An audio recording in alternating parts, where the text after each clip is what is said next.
Corinthians promete ir ao STJD para que a partida contra o Flamengo seja no dia 17 de setembro. Corinthians se posicionando aí contra a situação do jogo ter sido adiado para o dia 19.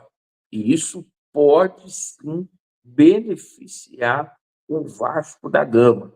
A gente vai falar aqui também sobre o jogo de ontem entre o Vasco da Gama e Cruzeiro. Por quê? Existem dois aspectos que a gente tem que abordar nessa partida, hein?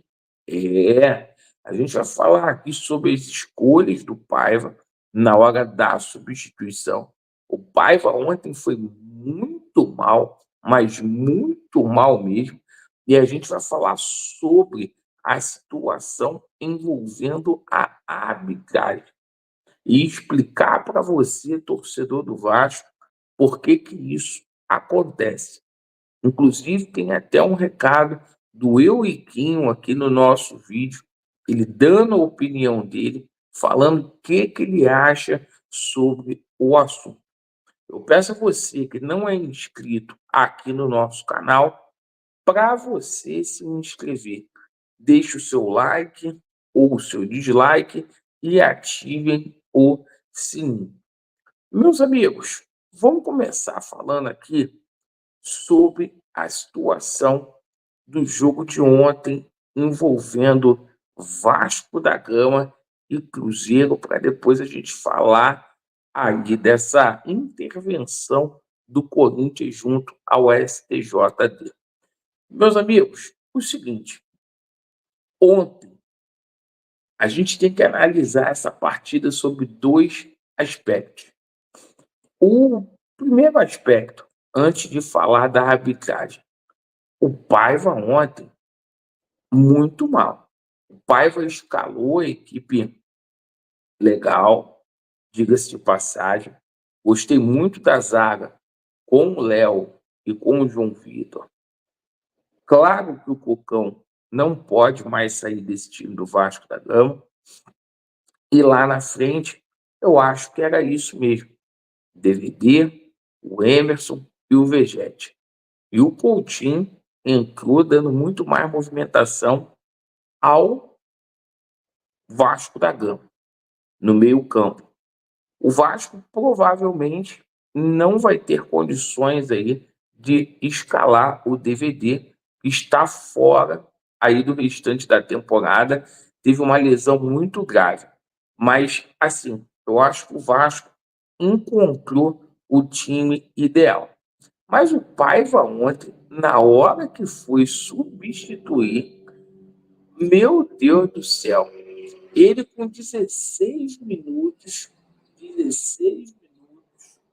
do segundo tempo, ele faz duas substituições que matam o meio-campo do Vasco e que chama o Cruzeiro para cima do Vasco. Ele tira o nosso melhor volante, o Hugo Moura, para colocar o Sforza. E vamos combinar que é um jogador aí superestimado no Vasco da Gama. É um jogador que parece que tem que entrar todo jogo para o Vasco poder fazer a revenda dele, porque não tem cabimento. Você tirar o Hugo Moura com 16 minutos do segundo tempo para colocar o Sforza, que marca fofo, né? Isso sobrecarregou tanto o Cocão na marcação ontem. O Cocão, depois que o Hugo Moura saiu, marcou sozinho, até ter aquela expulsão que a gente vai falar daqui a pouco.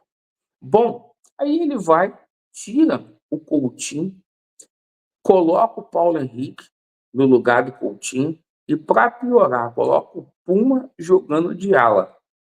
Ah, inventou. E para sacramentar tanta burrice, o cara simplesmente vai, tira o Jean David para colocar o poderoso Galdame.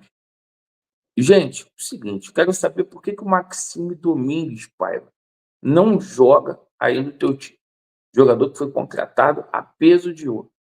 Agora, claro, apesar dos erros do Paiva, a gente está falando aqui porque o Paiva não pode mexer mal igual mexeu ontem. Mas o seguinte, Paiva tem crédito aí. Mas o jogo foi marcado por escândalo da arbitragem. Aconteceram 3 lances capitais nesse jogo. Primeiro, a expulsão indevida do Cocão. Pesos e medidas diferentes. O atleta do Vasco não tinha cartão amarelo. Ele aplicou diretamente o vermelho num lance que não foi por expulsão e o Vegetti tomou uma cotovelada. Ficou por isso mesmo. A cotovelada que o Vegetti tomou, nem VAR teve. Daí, um pênalti contra o Vasco não é marcado. O VAR nem chamado é. Eu vou colocar aqui, porque eu já cansei de falar. Então, o Euriquim vai vir aqui hoje para poder falar e dar a opinião dele sobre essa situação. Agora, amigo, a gente fica muito triste com tudo que está aí acontecendo no Vasco da Gama. Vamos colocar aqui o Euriquim para a gente ver o que ele vai falar com a gente. Vergonha! Resenha com Eurico de número 104 no ar. Revoltado com tudo que tem sido feito pelo sistema contra o Vasco. Eles tentam travar o Vasco de todas as maneiras e ajudar os seus filhotes de todas as maneiras. Infelizmente, o Vasco tem atuado muito mal. O Vasco tem atuado de maneira subserviente, abaixando a cabeça constantemente. O Vasco já sabia o que ia ser feito e se calou. Deixou para chorar depois do leite derramado. O Vasco tinha que ter intervido antes, tinha que ter ido à CBF antes, tinha que ter peitado a CBF antes da mudança. E não ficar de chorumelas nas redes sociais após o que já foi feito. Já foi feito, o leite já está derramado. Não tem mais como resolver. O Vasco precisa voltar a brigar pelos seus direitos, a lutar pelos seus direitos, a se posicionar de maneira firme e corajosa. É preciso ter muita coragem para ir de encontro contra o sistema. E o Vasco fez isso por muitos anos, por esse homem aqui, que garanto que quase todo vascaíno sentiu uma pontinha de saudade, gostando ou não. Muitos vascaínos acharam que era melhor o Vasco ser o bonzinho, parar de brigar, parar de lutar, que as coisas iam se acertar, porque lutando e brigando tínhamos consequências graves. Mas não, sabe o que aconteceu? Nunca mais ganhamos nada. Amargamos diversas Série B, não disputamos mais títulos. Por quê? Porque não lutamos pelos nossos direitos, porque fugimos da nossa essência. O Vasco sempre foi um clube que brigou contra o sistema e que não aceitou as imposições do sistema. É preciso que volte a brigar, volte a lutar. Muito se fala da briga contra a Rede Globo, e ela começou exatamente, não foi por causa do SBT, foi por causa de uma mudança de datas. Uma mudança de datas que o Eurico brigou duramente para que acontecesse. Com isso, o Vasco foi campeão da Mercosul e campeão da Copa João Avelange. Isso ninguém comenta, mas foi com muita luta que conseguimos esses 2 títulos e com muita briga. Depois disso, sofremos as consequências, mas as consequências por termos lutado por um direito do Vasco e pelo fazermos o Vasco campeão. De que adianta ficarmos abaixando a cabeça constantemente e levando tapas na nuca? O Vasco tem sido atropelado, tem sido amassado pelo sistema. Garanto que isso não vai nos trazer resultados positivos. É torcer para que a gente supere isso mais uma vez, supere essa injustiça mais uma vez. Nós somos um clube forjado em superar injustiças, em superar tramóias, trambiques feitos por debaixo dos panos. Mas precisamos ter coragem para voltar a lutar. Precisamos nos posicionar antes de derramarem o leite. O Vasco tem sido muito amador na luta pelos seus direitos, junto às entidades que comandam o futebol brasileiro. Talvez por ter algum rabo preso com quem domina o futebol. Vocês têm que entender que essa competição tem um dono, que o dono interfere, e que muitas vezes a favor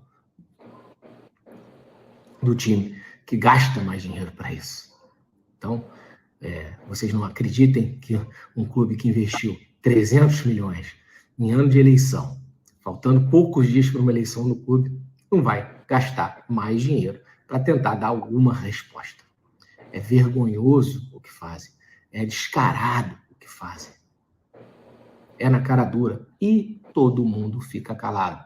Vocês acham que vai repercutir na imprensa? Não, lógico que não. Está tudo no mesmo patamar de sempre. O sistema é bem organizadinho para fazer o que eles querem. Agora, vascaíno, eu te garanto que você, lá no fundinho, mesmo que odeie o Eurico, que não tenha paixão nenhuma por ele, lembrou dele e sentiu falta de alguém para defender os seus direitos. O Vasco. Então tá aí, o Euriquinho falando. O Vasco está parecendo aquela criança que sofre bullying na escola e não tem pai, não tem mãe para defender. Tá faltando realmente representatividade do Vasco.